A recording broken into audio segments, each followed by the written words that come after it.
Selamat pagi jemaat Tuhan, senang sekali bisa berjumpa lagi dalam sebuah renungan singkat pagi hari ini. Kiranya firman Tuhan hari ini memberkati kita semua. Renungan singkat hari ini kita berjudul Roh Kudus yang membaharui pikiran, Roma 12 ayat 2. Janganlah kamu menjadi serupa dengan dunia ini, tetapi berubahlah oleh pembaharuan budimu, sehingga kamu dapat membedakan manakah kehendak Allah, apa yang baik, yang berkenan kepada Allah, dan yang sempurna. Apa itu pembaharuan budi? Dalam bahasa aslinya kata budi atau nous menunjuk kepada pikiran atau cara berpikir, sikap mental, bahkan disposisi moral. Jadi pembaharuan budi itu berarti transformasi menyeluruh dalam cara berpikir manusia yang lama menjadi cara berpikir yang sesuai dengan kehendak Allah. Nah, korelasinya dengan pekerjaan Roh Kudus apa? Apa peran Roh Kudus dalam pembaharuan pikiran manusia?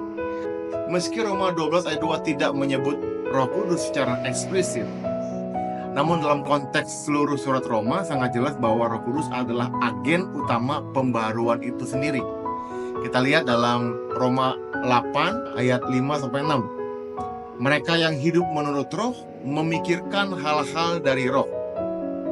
Jadi Roh Kudus membaharui pikiran kita dengan mengubah pola pikir duniawi kita ini menjadi pola pikir rohani. Cara pandang Kristus. Berikut contoh perubahan pikiran yang dikerjakan oleh Roh Kudus. Pola pikir dunia mengatakan hidup untuk diri sendiri. Pola pikir Roh Kudus untuk menyenangkan Allah.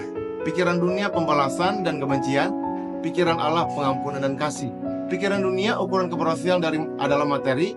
Ukuran keberhasilan dari Tuhan adalah kesetiaan. Bagi pikiran dunia, popularitas itu sangat penting. Namun bagi pikiran Allah, kerendahan hati adalah kekuatan. Nah, berikut kita akan belajar hasil dari pembaharuan pikiran. Ada 3 hasil yang dihasilkan oleh pembaharuan pikiran. Yang pertama, kita akan dapat membedakan kehendak Allah. Yang kedua, hidup dalam hal yang baik.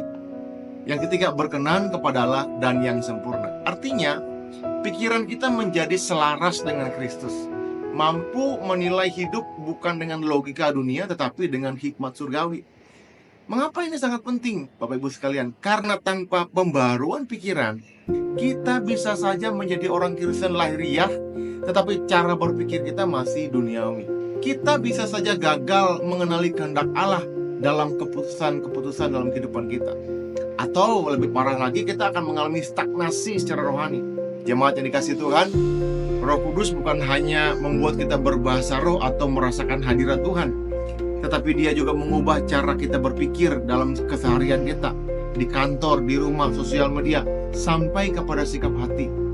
Itulah buah dari relasi dengan pribadinya. Itulah buah dari relasi dari membiarkan kita dipimpin oleh Roh Kudus. Kiranya firman hari ini memberikan kita pemahaman baru bahwa setiap orang yang di dalam Kristus haruslah diperbarui pikirannya supaya selaras dengan pikiran Kristus. Tuhan memberkati. Bapa berkati jemaat-Mu hari ini Tuhan. Kiranya jemaat-Mu diberkati dengan firman-Mu dan membiarkan diri kami masing-masing diperbarui oleh pekerjaan Roh Kudus di dalam diri kami. Dalam nama Tuhan Yesus Kristus kami berdoa. Haleluya. Amin. Tuhan memberkati kita semua.